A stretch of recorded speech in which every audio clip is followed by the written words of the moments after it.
Hello students, welcome to my channel R S junior classes. तो students, आज हम कक्षा 9वीं के गणित के अध्याय 1 के बारे में पढ़ेंगे। प्रश्नावली 1.1 है, वह बेस्ड है, पॉइंट्स हैं जिन्हें आपको पता होना चाहिए, उनके बिना आप उस एक्सरसाइज को सॉल्व नहीं कर सकते। तो आइए जान लेते हैं वो चीज़ें कौन कौन सी हैं। इसके लिए सबसे पहले आपको प्राकृत संख्याएं में नेचुरल नंबर बोलते हैं, ये आपको पता होनी चाहिए। और सेकंड नंबर पे आपको पता होनी चाहिए पूर्ण संख्याएं क्या हैं। और थर्ड नंबर पे आपको पता होना चाहिए कि पूर्णांक क्या है। और चौथे नंबर पे आपको पता होना चाहिए परिमेय संख्याएं आपको पता होनी चाहिए। फिफ्थ नंबर पे है आपको तुल्य परिमेय संख्याएं, वही है। सिक्स्थ नंबर पे आपको पता होनी चाहिए, सबसे इम्पोर्टेंट है अपरिमेय संख्याएं, क्योंकि ये पूरा जो चैप्टर है, आधा चैप्टर जो है वो इसी के बेस पे है, अपरिमेय संख्या है। ये आपको अच्छे से पता होना चाहिए, इनके बिना आप जो क्वेश्चन है उसे सॉल्व नहीं कर पाएंगे। सेवन्थ नंबर पे आपको पता होनी चाहिए वास्तविक संख्याएं, जो आपके पूरे लेसन में जो है वो काम में आने वाली है। तो इसे आपको अच्छे से याद करना है। कई बार ऐसा होता है कि हम पूर्ण संख्याएं भूल जाते हैं, प्राकृत संख्याएं पूर्ण में क्या होता है, प्राकृत में। तो इसके लिए आपको कुछ इन्हीं के शब्दों को देखकर कुछ ऐसा याद रखना चाहिए जिससे आप इन्हें भूलें नहीं। ठीक है, तो इन्हें वास्तविक संख्याओं का हम इंग्लिश में रियल नंबर भी कहते हैं। देखिए, क्योंकि ये इसलिए इम्पोर्टेंट हैं क्योंकि क्वेश्चंस हैं वो इन्हीं के बेस्ड पे है। हम आपको बता देते हैं। यहाँ पे आप उदाहरण 1 देखिए, नीचे दिए गए कथन सत्य हैं असत्य, कारण के साथ अपने उत्तर दीजिए। सबसे पहले, प्रत्येक पूर्ण संख्या एक प्राकृत संख्या होती है। अगर आपको पूर्ण संख्या नहीं पता, प्राकृत संख्या नहीं पता, तो आप इस क्वेश्चन को बिल्कुल भी सॉल्व नहीं कर सकते। सेकंड नंबर पे ये देखिए, पूर्णांक, परिमेय संख्याएं, अपरिमेय, ये संख्याएं जो है वो आपको पता होंगी, तभी आप इस क्वेश्चन को कर सकते हैं। इसके बिना आप क्वेश्चन इन्हें नहीं कर सकते। ठीक है, और ये देखिए 1 और 2 के बीच 5 परिमेय संख्या। तो यहाँ पे ये देखिए परिमेय संख्याएं, पूर्णांक, पूर्ण संख्या, प्राकृत संख्याएं, और एक्सरसाइज में भी जो है यही सब है। तो अगर आपको ये संख्याएं पता नहीं होंगी तो आप इनके बिना जो प्रश्नावली है उसे सॉल्व नहीं कर सकते। तो इसके लिए सबसे पहले आपको ये संख्या पता होनी चाहिए। इसलिए इस वीडियो में हम आपको 9th क्लास लेसन 1 का जो प्रश्नावली 1.1 करवाने के पहले हम आपको फुल बेसिक पढ़ा रहे हैं, जिससे कि आपको इस एक्सरसाइज में कोई भी दिक्कत ना हो। जैसे सबसे पहले ये जान लेते हैं प्राकृत संख्याएं कौन कौन सी कहलाती हैं। प्राकृत संख्याएं तो प्राकृत संख्याएं जो हमें याद रखना है, 1 से शुरू होती है। 1, 2, 3, 4, 5 ऐसे लेके अनंत तक ये संख्याएं होती हैं। ठीक है, प्राकृत संख्याएं 1 से शुरू होती है, इसे आपको अच्छे से ध्यान में रखना है कि प्राकृत संख्याएं 1 से शुरू होती हैं। सेकंड नंबर पर होती है पूर्ण संख्याएं। तो पूर्ण संख्याएं होल नंबर, ये जो पूर्ण संख्या, पूर्ण मतलब पूरी संख्याएं, पूर्ण मीन्स पूरी संख्या। तो पूरी संख्या जो है जीरो भी उसमें सम्मिलित हो जाता है। तो ये जीरो से स्टार्ट होती है, 0, 1, 2, 3। ठीक है, 1, 2, 3, 4 ऐसे अनंत तक ये रहते हैं, इन्फिनिटी तक। तीसरे नंबर पे आपको पूर्णांक संख्याएं पता होनी चाहिए कि पूर्णांक संख्याएं होती कौन कौन सी। देखिए, आपको ये संख्या रेखा तो अभी भी याद होगी। राइट साइड जो है पॉजिटिव नंबर रहते हैं, 1, 2, 3, 4 ऐसे रहते हैं, और लेफ्ट साइड पे जो है -1 मतलब नेगेटिव संख्याएं होती हैं, -2, -3। ठीक है, तो यही जो है धनात्मक संख्याएं, ऋणात्मक संख्याएं और शून्य, इन तीनों को मिलाकर जो संख्याएं बनती हैं वो पूर्णांक संख्याएं कहलाती हैं। ठीक है, 0, 1, 2, 3, और ऋणात्मक संख्याएं -1, -2, -3, ये सब संख्याएं जो है पूर्णांक के अंतर्गत आती हैं। अब परिमेय संख्याएं क्या होती हैं? तो परिमेय संख्याएं वे संख्याएं होती हैं जिन संख्याओं को हम P/Q के रूप में लिख सकते हैं। जहाँ P और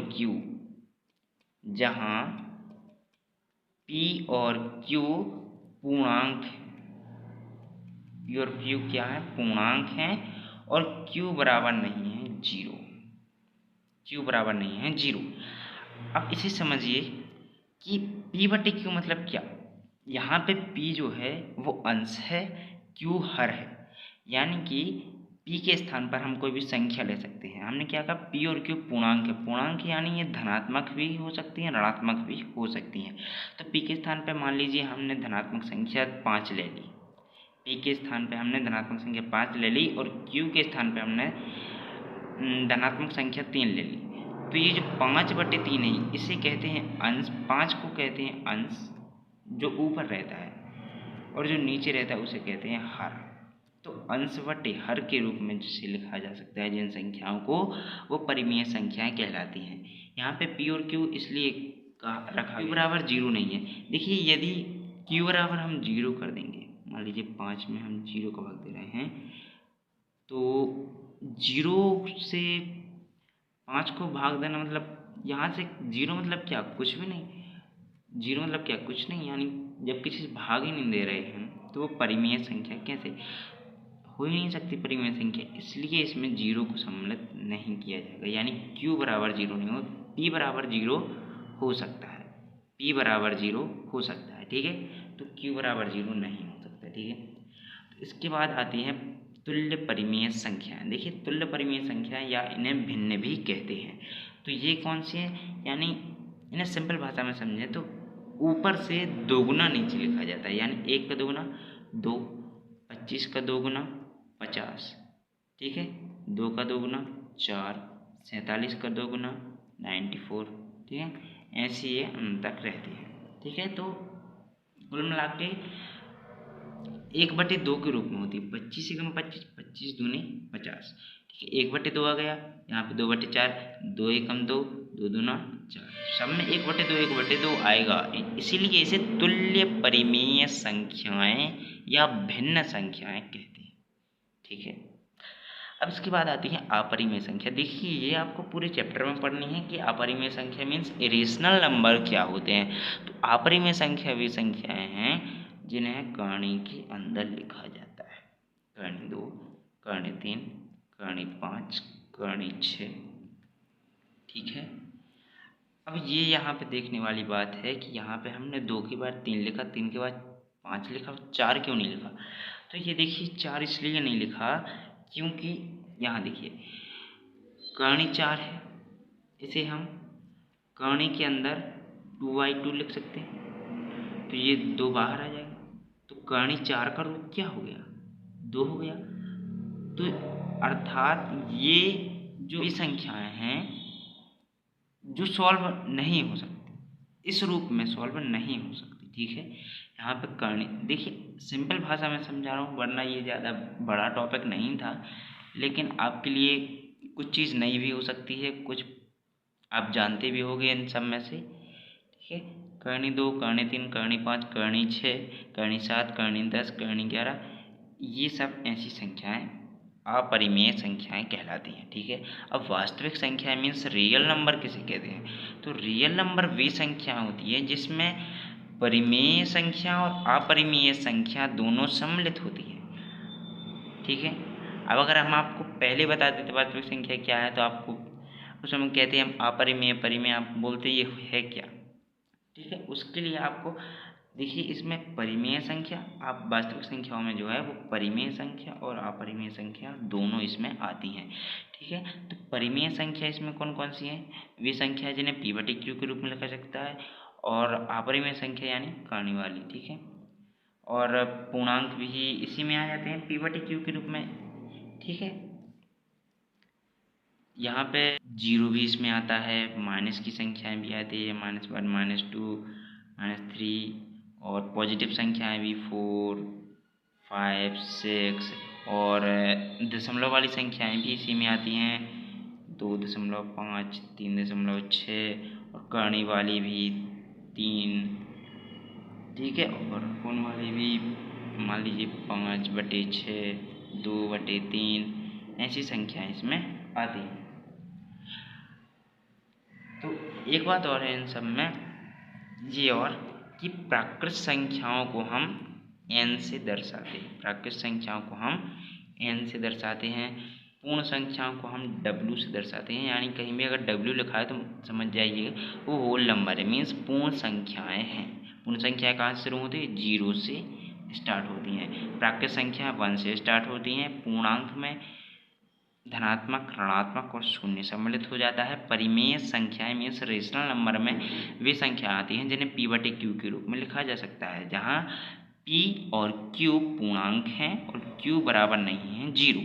ठीक है, यानी ये जो q है इसके स्थान पर 0 नहीं हो सकते, 0 के अलावा कोई भी संख्याएं हो सकती हैं। और तुल्य परिमेय संख्याएं, ये वे संख्याएं जो कैसे भी रूप में लिखे हों उनकी सॉल्विंग करने पर 1/2 प्राप्त हो जाए। ठीक है, वो तुल्य परिमेय संख्याएं हैं।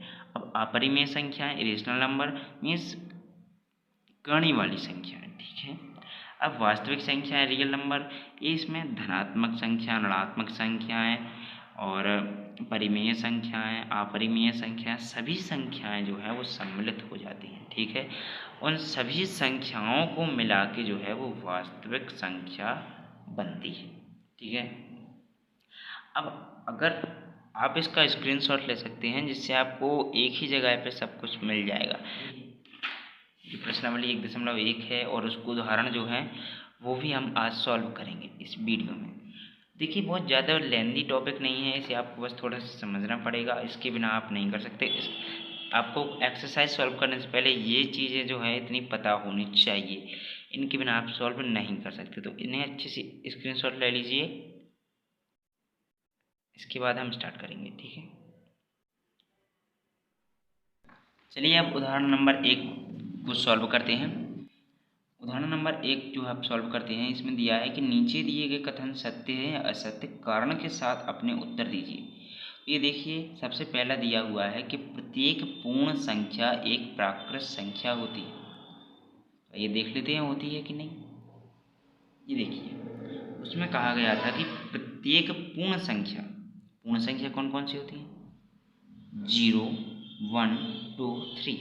देखिए उदाहरण नंबर, देखिए पेज नंबर 4 पे दिया हुआ है, उदाहरण नंबर 1 है। देखिए इसमें पहला दिया गया है कि प्रत्येक पूर्ण संख्या एक प्राकृत संख्या होती है। तो देखिए पूर्ण संख्या कौन कौन सी होती है? देखिए पूर्ण संख्याएं जो होती हैं वो 0, ये देखिए हमने W लिखा है तो हमने आपको पहले बताया था, ये आपको पता होना चाहिए। हम बताना भूल गए थे पूरे का। इसे हम W से प्रदर्शित करते हैं। ठीक है, पूर्णांक को हम Z से प्रदर्शित करते हैं, पूर्णांक को। ठीक है, पूर्णांक को हम Z से प्रदर्शित करते हैं। परिमेय संख्याओं को हम Q से प्रदर्शित करते हैं। ठीक है, और अपरिमेय संख्याओं को हम S से प्रदर्शित करते हैं और वास्तविक संख्याओं को हम R से प्रदर्शित करते हैं। ठीक है, तो ये हम बार बार नहीं लिखेंगे। प्राकृत संख्याएं, पूर्ण संख्याएं, पूर्णांक, ये शॉर्टकट जो है ये शॉर्ट में हम लिख देंगे NWZQ। इसलिए हमने बोला था कि आप स्क्रीनशॉट ले लीजिए जिससे आपको कोई दिक्कत नहीं होगी। यहाँ पे देखिए W मीन्स पूर्ण संख्या है। पूर्ण संख्या स्टार्ट किससे होती है? 0 से स्टार्ट होती हैं। तो 0, 1, 2, 3 से ये जाती हैं इन्फिनिटी मीन्स अनंत तक। और इसमें दिया गया था प्राकृत संख्या। देखिए प्राकृत संख्याएं यानी कि n, ये 1 से लेके स्टार्ट होती है, 1, 2, 3 ये इन्फिनिटी तक ऐसे जाती है। इसमें दिया गया है कि प्रत्येक पूर्ण संख्या एक प्राकृत संख्या होती है। तो देखिए पूर्ण संख्या जो होती है वो 0 से स्टार्ट होती है, 0, 1, 2, 3, और प्राकृत संख्या 1 से स्टार्ट होती है। इसमें दिया गया था प्रत्येक पूर्ण संख्या, यानी ये जो पूर्ण संख्या है ये प्रत्येक पूर्ण संख्या प्राकृत संख्या है। तो ये देखिए मान लीजिए ये 0 है, ये 0 किस में आता है? पूर्ण संख्या। 0 एक पूर्ण संख्या है परंतु प्राकृत संख्या नहीं। तो प्रत्येक जो पूर्ण संख्या है वो प्राकृत संख्या नहीं होती।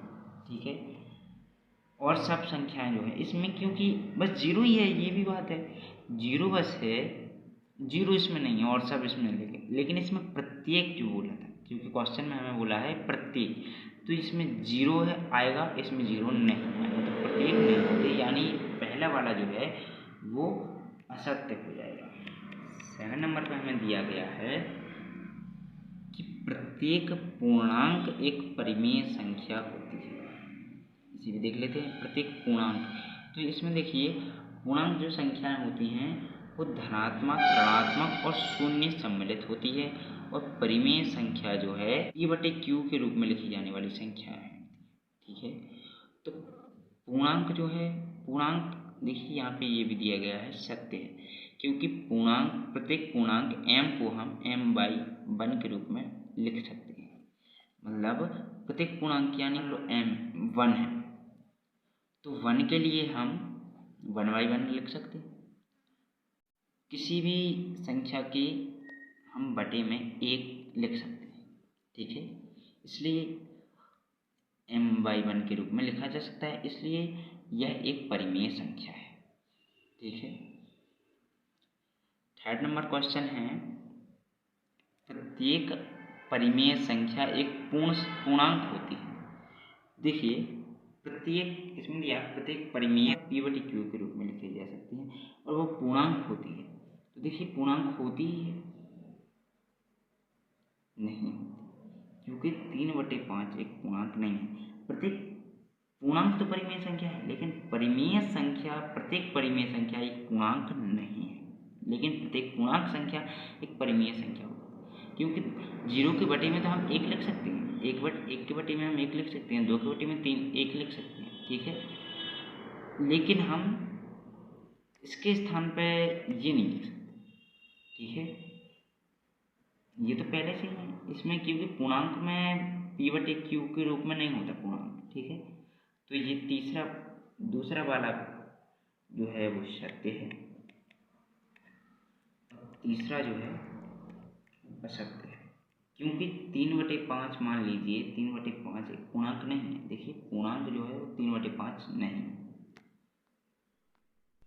अब हम उदाहरण नंबर 2 भी ज्ञात कर सकते हैं। ठीक है, अब इसमें दिया गया है कि 1 और 2 के बीच 5 परिमेय संख्याएं ज्ञात करनी है। कितनी संख्याएं ज्ञात करनी है? 5 परिमेय संख्याएं ज्ञात करनी है। तो इसे हम 2 विधियों में हल कर सकते हैं। ठीक है, इसमें 2 विधियों में से हम सबसे अच्छी विधि मेरे हिसाब से मुझे ये वाली लगी।